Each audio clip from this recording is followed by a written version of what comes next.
You're listening to Lee and Chris. Chris isn't here today, but my buddy Sobe is here. He's always here. You've been here for every single one of them, right? I think. Yep.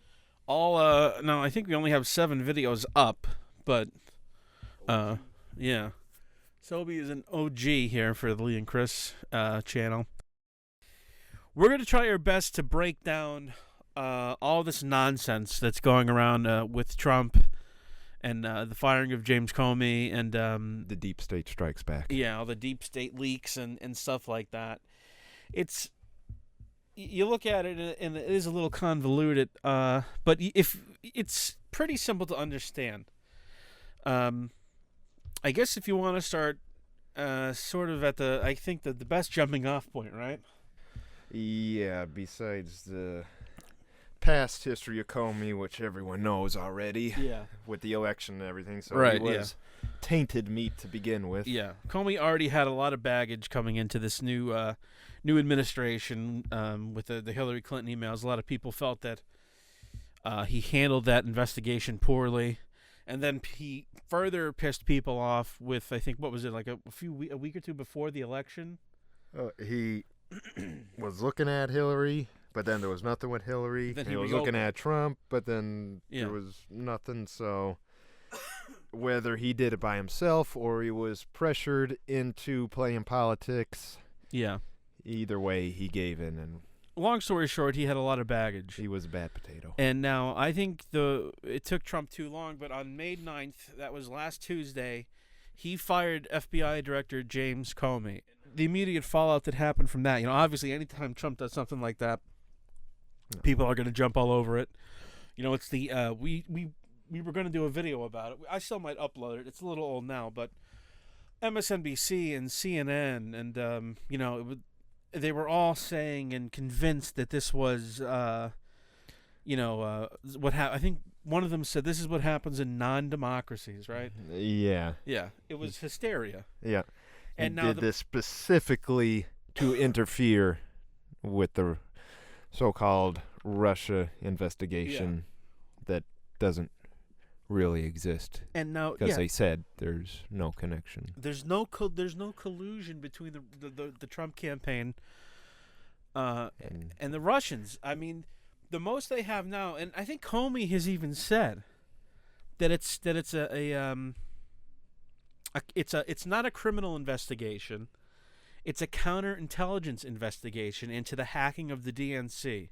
Yeah. That seems to be, if there was any Russian interference, they like to call it hacking the election, because to the typical SJW knuckle dragging retard who has to drain his brain at the end of the day.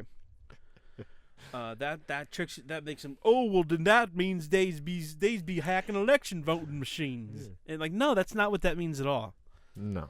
They hacked the DNC. Someone hacked the DNC. They don't even have any evidence saying it was Russia No, that they don't. hacked They don't the even DNC. know that it was Russia, but they think it was Russia. Thank God for Russia if they did. Yeah, and they did. I was Good job, talking to a Russia. guy today at work, and I was telling him, he calls himself an independent, but Placebo. he's not. Then he'll say, all those, regardless of whether you're a left wing or right wing, I think everyone can agree that the alt right people are all neo Nazis. It's like, and I said to him, Yes. I said, shh, You better shut up about that. And but anyway, That's I said, our secret. yeah.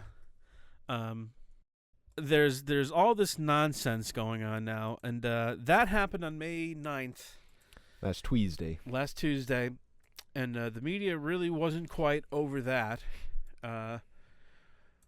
And it's not like Trump's innocent in all this either. He did have, as he's done before, a bad rollout of this, where there was conflicting reports coming from his own administration. First it was because of the way he handled the Clinton emails. Then Trump sent to Lester Holt. It was because of the Russian investigation wasn't moving quick enough. And so, I mean, who knows, right? Yeah, and conflicting reasons why. Right. And then, of course, And bad timing, which I guess they said with other things too, even though Trump can do whatever he wants anytime he wants. yeah, and we were talking about it before. The FBI director works at the behest of the president of the United States. He could fire Comey for looking at him the wrong way. He doesn't need a reason. FBI or any of those is not a branch. There's 3 branches.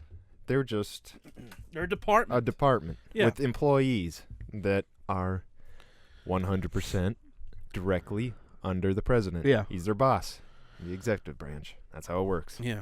But, of course, this means that, it's the cover-up. It's Trump is getting rid of the guy who was investigating him. And then that's another retarded assumption. Yeah. Because they're thinking, like, that the FBI director's, getting down and dirty with every fucking case. Yeah, he's there himself looking into it. Like, like it's a... Like he's on the computer. With the magnifying glass, flipping through manila folders and microfilm in a library, trying to find... And like those dark rooms, Trump. Developing pictures and shit like Shaking that. hands with Gorbachev. With the Mission Impossible music going on behind them. Comey probably had very little day-to-day say in how the investigation was going. The people reported to him. Yeah, he's the boss of the entire FBI. And probably, I'm sure there's a lot of stuff going on with the FBI. Yeah, and maybe something like this, because it's so high profile, maybe a lot of stuff did go to him, but he's not out there, in the field investigating. That's retarded to make that assumption. Well, he's their golden calf. No matter what time Trump decided to fire him, they would say it was because of the Russia investigation. Right. He could have fired him day one, and the Russia thing, according to them, was still going on, so they would have said it back then. So it really didn't matter when he got rid of him. I think he should have. I think it was a good decision to fire him. Yeah. I think, if anything, he probably should have been fired a long time ago. Yeah. He made mistakes. Yeah, made a lot of mistakes. Too tall. He's freakishly tall, like our other co-host here. Yes. And I think he was, just not wrong for the job. I think he showed that he couldn't do it. So that happened May 9th last week, and then this week, May 15th. Yeah. So that was the rabble going on for about a week there. And you got to keep in mind, this is all starting to happen before Trump's first foreign trip, right? Isn't this the first time he's going overseas? Well, this is his first big multi-nation one to the Middle East, the Saudi Arabia. If it's not the first one, it's a very big one, and it's going to a very important and troubled part of the world where he's trying to seek alliances between these Muslim nations and the Sunnis, and it's very important what he's trying to do right now. And this is all now, of course, exploding right before this very important trip. This is a big league trip. Big league trip.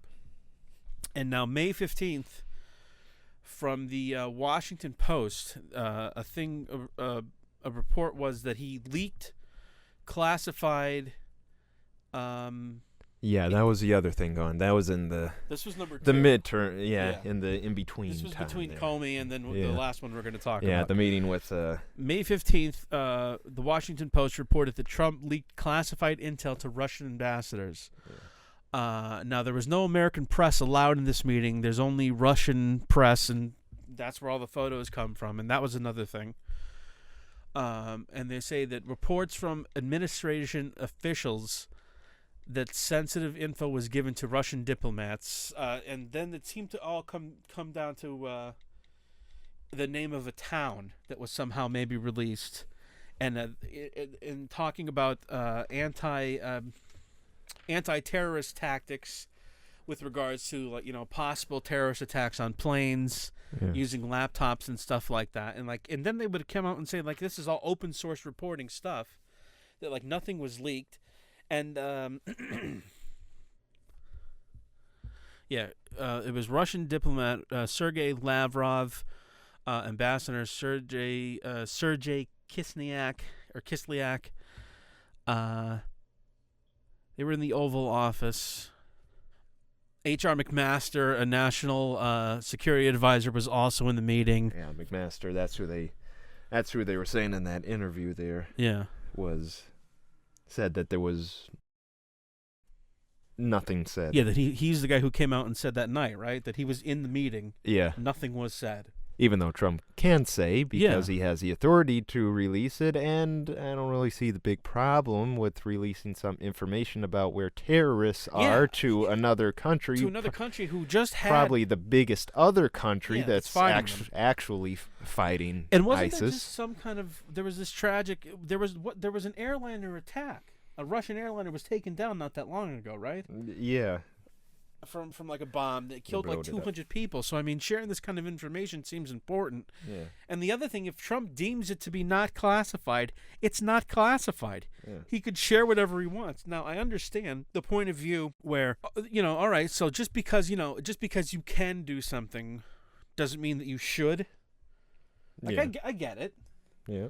But nobody, first of all, this is all anonymous reporting. It's all unnamed White House officials. When there was all the small group of people in that room, it could have only come from so many people. Former White House staffers. Yeah, former White House staffers who leaked this to the Washington Post. So, I mean, they're blowing this up. The Democrats, like Pelosi and Schumer, is on the floor of the Senate talking about how our country is being tested like no time before. Mm. It's like they're blowing this into complete hysteria, and I think it's extremely. You better dig up Truman there and chuck him off a cliff for giving military secrets to the Soviet Union in World War II. Or how many technological and military things did we sell to the Chinese from Bill Clinton back in the 90s? A few little ICBM blueprints and. But anyway, I think, like, first of all, that's the thing. People are freaking out over, as of now, unsubstantiated reports from anonymous people. Fake news. Fake. Your organization is terrible. But, I mean, I don't know what to say. I think you just have to kind of wait and see what happens. The only issue is the one that they're trying to make. Yeah, and there is no issue, but they're trying to make one. They're trying, and they're going to scream at the top of their lungs for impeachment, for anything. Yeah, about anything. They want to impeach this man. They must be impeached like nothing before. It's unbelievable. It's what all the talking points lead to. And the thing that you don't hear a lot about is like there's all these massive leaks, right? But yet there was never been one leak that showed Russian collusion. No. Like they're sitting on it somewhere, somebody. And now the other thing that we were going to talk about. If you're going to do a whole investigation of an administration, president, and government, maybe you should provide at least one speck of evidence. Yeah, and I respect anonymous sources. I think there's value in it. Yeah, it's important. But it just seems something about all this seems too. It's like this was the next one we're about to talk about was literally the next day. These were back-to-back major stories after the questioning of why he fired Comey. And this has been going on since the beginning. Remember? Not safe from inside and out. Right. Deep state. There are Obama holdovers still in the government who are leaking information. I'm starting to wonder now if it's false information, and these news organizations hate this man so much that they're willing to do anything to build up this narrative against him. And I think it's very transparent. I'm not convinced a lot of people think that, and I'm not even saying all of it's wrong. I'm sure that there's some kernels of truth in some of these things, but there's always greasy stuff. Yeah, but impeachment and the country's never been under this type of strife before. Yeah, anything that might be true isn't. It's just so ridiculous. Isn't that far. Now the last thing. Well, there's two other things, I guess. Now, this was the last thing we talked about was from the story from the Washington Post of the leaks to the Russian diplomats. And then now, the day after that, May 16th, the New York Times article came out and said what? Do you have it? Okay, I have it here. The New York Times article from, let me look, May 16th. The headline is Comey memo says Trump asked him to end Flynn investigation. Then Washington. President Trump asked the FBI Director James B. Comey to shut down the federal investigation into Trump's former National Security Advisor Michael T. Flynn in an Oval Office meeting in February, according to a memo Mr. Comey wrote shortly after the meeting. Now remember, there is no actual memo yet. And I'm getting to that. I'm getting to how they found this information. No. The quote from the memo is, I hope you can let this go. The president told Mr. Comey, according to the memo. Now, I hope you can let this go. Now, does that sound like... That sounds like a friendly banter request. Yeah, I don't know if I consider that to be a full-blown, shut it down. Yeah. But anyway, here. I'm going to try to...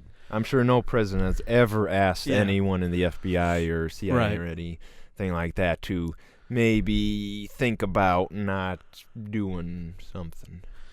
Here we go. The documentation of Mr. Trump's request is the clearest evidence that the president has tried to directly influence the Justice Department and the FBI. Now, remember that. Investigation into links between Mr. Trump's associates, Russia, and Russia. Yeah. Jason Chaffetz, Republican chairman, Oversight Committee, demanded the FBI turn over all memorandum, notes, summaries, and recordings of discussions between Trump and Comey. Such documents, Mr. Chaffetz wrote, raised questions as to whether the president attempted to influence or impede the FBI. Mr. Comey wrote the memo detailing his conversations with the president immediately after the meeting, which took place the day after Mr. Flynn resigned. According to two people who read the memo, it was part of a paper trail Comey created documenting what he perceived as the president's improper efforts to influence a continuing investigation. An FBI agent's contemporaneous notes are widely held up in court as credible evidence of conversations. Now, you see, for the tone of the article, at least at this part, is like doesn't it sound? And listen, we're not coming at this from an unbiased perspective. We were big Trump supporters. We both voted for him, and I think these news organizations, I think they have thrown out real journalism in there. It's a witch hunt against this man. Yes. But they're in their own gang. Don't they make it? Aren't they implying, from the tone of the beginning of the article, that they have these memos in front of them? Yeah, they never say that the memos are... Oh, well, now wait a second, though. Because that's just the first half of the article. Do they stick that little nugget in there somewhere? Yeah. This little jewel, if you will. Here we go. Okay. So this is still the New York Times. Mr. Comey shared the existence of the memo with senior FBI officials and close associates. The New York Times has not viewed a copy of the memo, which is unclassified, but one of Mr. Comey's associates read parts of it to a Times reporter. Oh. So, I mean... And where did he get it? Well, so let me just read that again, because that's, buried further down into the article, because that's a lot less juicy. Juicy goblet. Comey has shared the existence of this memo with senior FBI officials who are all unnamed here, and close associates who are also unnamed. The New York Times has not viewed a copy of the memo, which is unclassified. So it's not even a classified document that they couldn't get. Yeah, well, Comey said, he confirmed, he said he took notes a couple times talking with Trump on the phone, which I guess is standard procedure if you're one of them guys, Men in Black, or just take notes. So he did say that there are notes or memos that he jotted down while talking to him. And I'm sure he does have notes. Yeah. But why, I just... The New York Times has not viewed a copy of the memo, which is unclassified, but one of Mr. Comey's associates read parts of it to a Times reporter. This is quoted from the memo, I think. I hope you can see your way to clear... Let's see, this is the Trump talk now. I have a hard time with it. This is a quote from the Comey memo that's never been seen by anyone. Oh, sorry. It's been seen by unnamed associates from the FBI and, read to over the phone by the New York Times. Here's a quote. I hope you can see your way clear to letting this go, to letting Flynn go, Mr. Trump told Comey, according to the memo. He's a good guy. I hope you can let this go.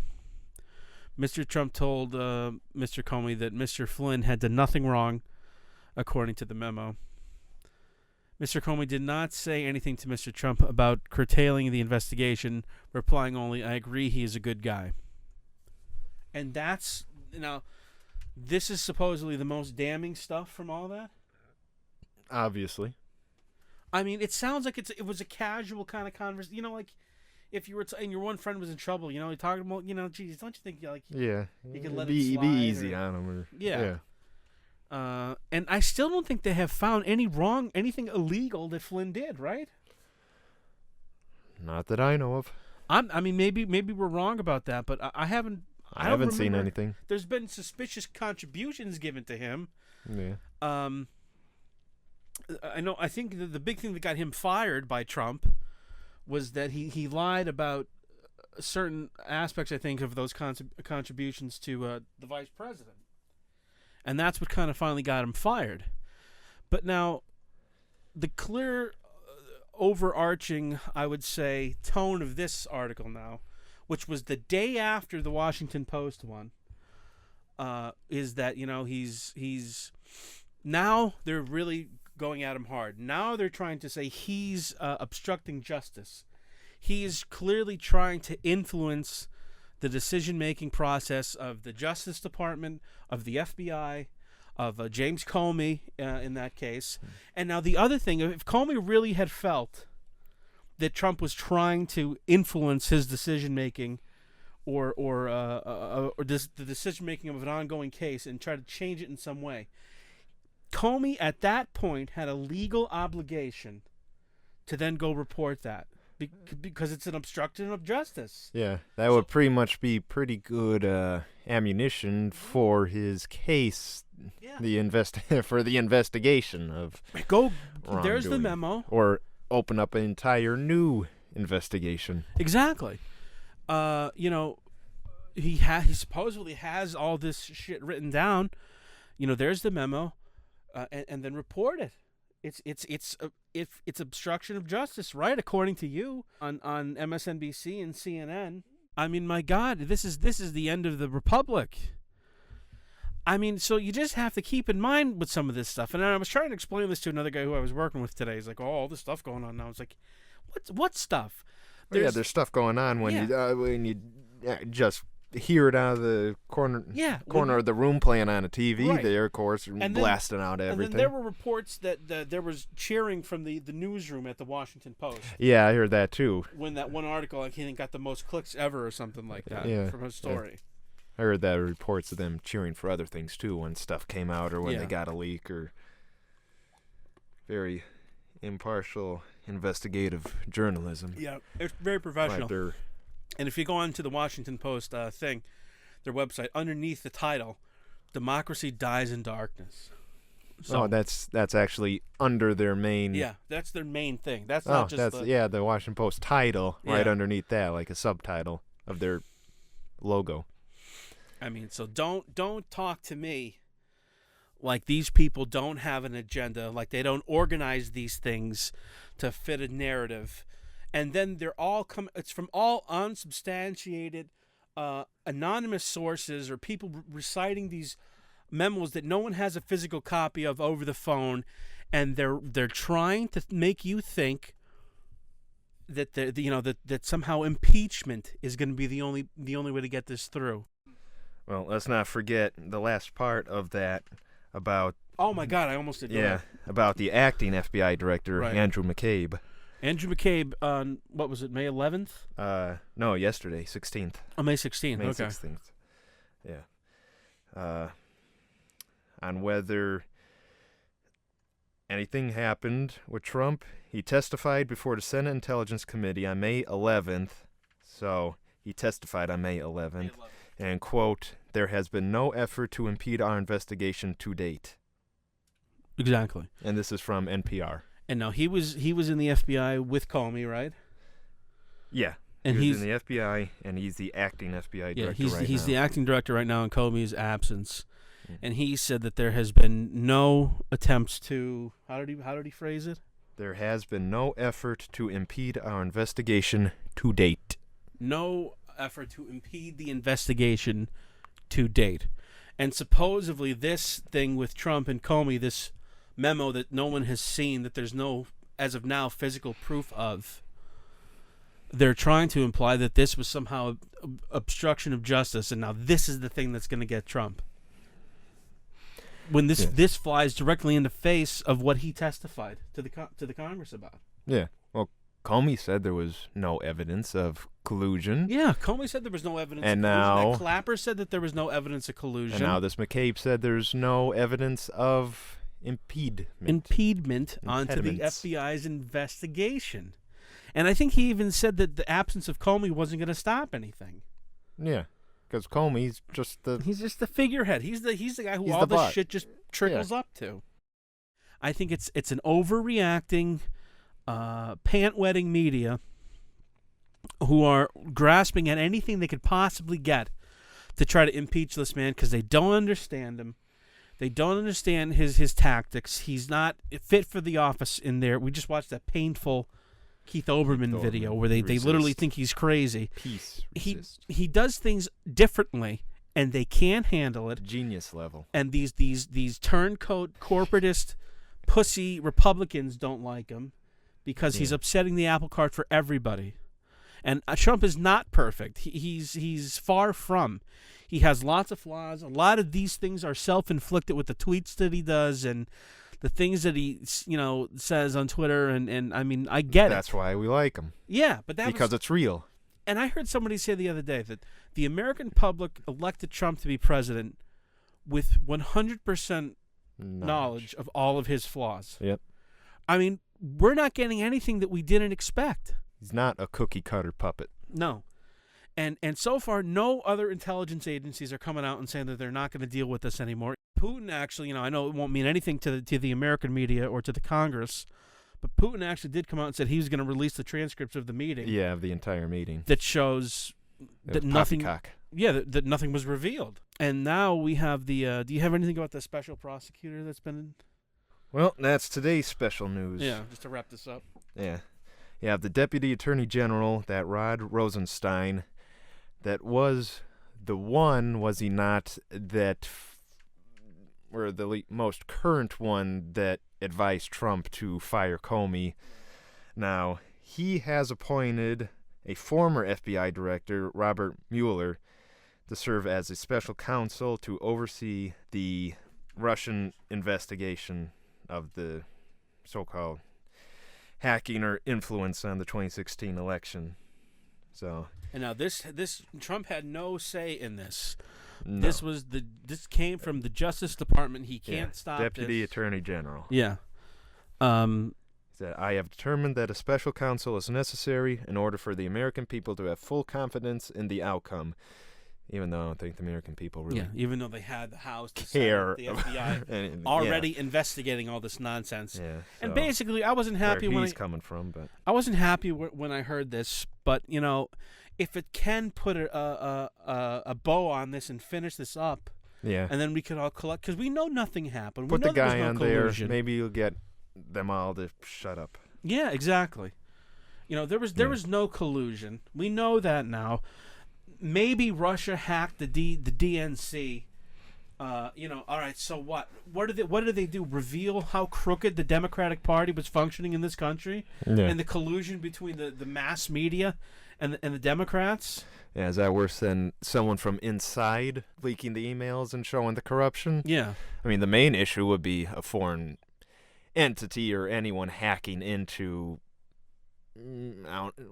Were they even government databanks, or was it? No, the DNC is a private institution. Yeah, just their own. Yeah. So really, it's just a private and thing. The even DNC, hacking in, so once they were hacked, refused to let FBI agents come in and assess what was going on. Yeah, they wouldn't let the FBI come in and look at their computers. So poo on them. So the DNC, listen, I said it before. And I'll say it again. I swear to God that it's in my head right now.